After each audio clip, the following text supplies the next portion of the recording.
man after my own heart. I'm not a.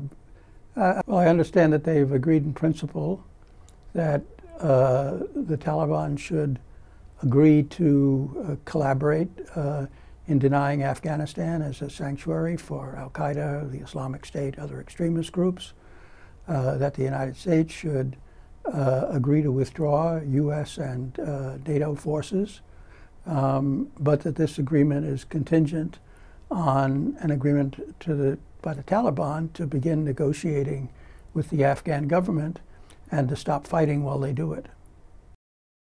The negotiation has a number of chasms to cross. First, is the Taliban willing to talk to the Afghan government and stop fighting while they do it? Secondly, will the negotiations with the Afghan government succeed in reaching agreement on some new arrangements for governing Afghanistan? And thirdly, will that agreement be implemented? I don't think the U.S. can leave until all of that has been accomplished. And those are some pretty deep chasms to be bridged. So this is a hopeful sign that negotiations to that effect can begin, nothing more. Well, I think both sides have concluded that, that the military solution is not in the cards. I think the U.S. side is concerned that the president may just pull the plug without an agreement, and therefore are doing everything possible to try to get an agreement. So I think those are the major factors.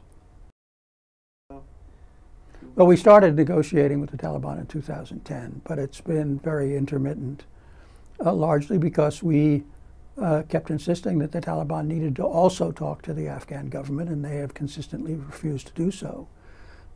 If they continue to refuse to do so, then this agreement won't mean anything either. I think on the one hand, it's impelled the bureaucracy, the State Department, the Defense Department, the White House National Security Establishment, to stop arguing about details and get on with a peace negotiation. So in that sense, Trump has incentivized his own team. On the other hand, he's also eliminated a good deal of their leverage by, first of all, apparently withdrawing or directing a withdrawal of 50% of our forces from Afghanistan just a few weeks ago. Now, that directive has apparently been, if not canceled, at least slowed down. But that was indicative of a desire to withdraw irrespective of whether this negotiation succeeds or not. And that clearly undercuts the negotiating leverage. Yeah, I think Pakistan doesn't want an Afghanistan run by the Taliban. That would just be a repeat of what occurred in 2001, and ultimately you'd have another crisis. They want the Taliban to be a significant component of an Afghan government.